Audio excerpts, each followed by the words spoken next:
शासन को प्रभावित कर रही है, बल्कि राजनीतिक प्रतिकूलताओं को भी तेज कर रही है।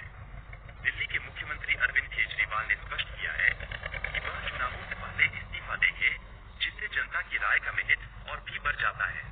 इस निर्णय ने चुनावी राजनीति में एक नए दृष्टिकोण को प्रस्तुत किया है, जो लोकतंत्र की धारा को एक नई दिशा देता है। 17 सितंबर को होने वाले इस इस्तीफे के साथ केजरीवाल का यह कदम एक महत्वपूर्ण राजनीतिक घटना बन गया है। यह दिन केवल एक राजनीतिक निर्णय नहीं, बल्कि बेरोजगारी और सामाजिक न्याय की लड़ाई का भी एक प्रतीक बन गया है। भाजपा के प्रधानमंत्री पद के उम्मीदवार पर सवाल उठाते हुए केजरीवाल ने राजनीतिक विश्लेषण की आवश्यकता पर बल दिया है। यह स्पष्ट करता है कि राजनीतिक रणनीति में व्यापक बदलाव की आवश्यकता है, जो इस दौर के राजनीतिक परिदृश्य को नया स्वरूप दे सके। दिल्ली के मुख्यमंत्री पद के लिए कई नेताओं के नाम चर्चा में हैं। यह दर्शाता है कि पार्टी के भीतर नेतृत्व का संकट गहराया हुआ है। केजरीवाल का इस्तीफा इस संकट के समय में एक नई दिशा की ओर संकेत देता है, जो राजनीतिक परिदृश्य को नया आकार दे सकता है। केजरीवाल की जेल में बिताई गई अवधि ने उनकी हिम्मत को और बढ़ा दिया है।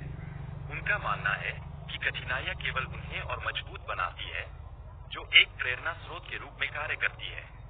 केंद्रीय सरकार पर यह आरोप लगाए जा रहे हैं कि वह विपक्षी नेताओं को फर्जी मामलों में फंसाकर जेल में डाल रही है। यह स्थिति लोकतंत्र की स्वतंत्रता को गंभीर खतरे में डाल रही है और एक व्यापक बहस को उजागर कर रही है।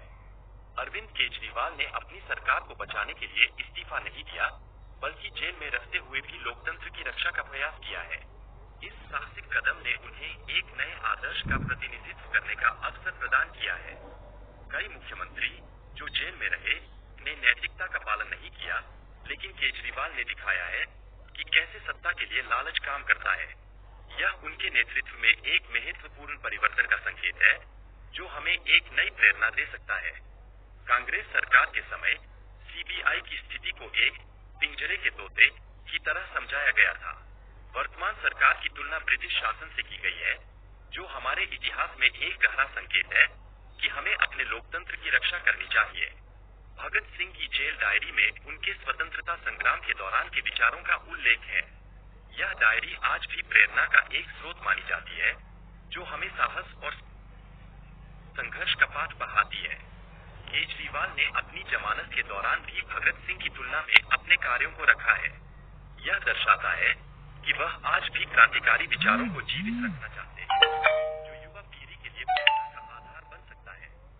सुप्रीम कोर्ट ने नेताओं को जमानत देते समय जांच एजेंसियों की भूमिका पर सवाल उठाए हैं, जो उस राजनीतिक दबाव की ओर इशारा करता है, जो आज की राजनीतिक स्थिति को चुनौती दे रहा है। हेमंत सोरेन के मामले में न्यायालय ने कहा है कि उन पर आरोप लगाने के लिए कोई ठोस सबूत नहीं है, जो एक राजनीतिक साजिश का संकेत प्रस्तुत करता है। यह स्थिति कानून के शासन के प्रति हमारी जिम्मेदारी को और भी प्रगाढ़ करती है। राजनीतिक दलों के बीच एजेंसियों के डर से अस्थिरता बढ़ रही है, जिसके कारण कई विधायक अपने पक्ष बदलते हैं। यह समय है जब हमें एकता और स्थिरता की आवश्यकता है, जिससे हम अपने लोकतंत्र को मजबूत बना सकें। केजरीवाल ने अदालत में नहीं, बल्कि चुनावों में अपनी लड़ाई को आगे बढ़ाने का निर्णय लिया है। यह निर्णय लोकतंत्र की मजबूती के लिए बेहद महत्वपूर्ण है, जो हमें प्रगति के पथ पर आगे बढ़ने में मदद करेगा। कांग्रेस के पवन खेरा ने राजनीतिक लड़ाई में जनता की भागीदारी की आवश्यकता पर जोर दिया है। उन्होंने न्यायालय में जाने के बजाय सार्वजनिक अदालत में लड़ाई की आवाज उठाई, जो समाज की सक्रियता को प्रोत्साहित करती है। विपक्ष ने लंबे समय तक लोगों को जेल में रखने की राजनीति के खिलाफ जनता की अदालत में लड़ाई लाने का निर्णय लिया है। यह हमारे समय की सबसे बड़ी चुनौती है, जो हमें एक साथ मिलकर सामना करना चाहिए।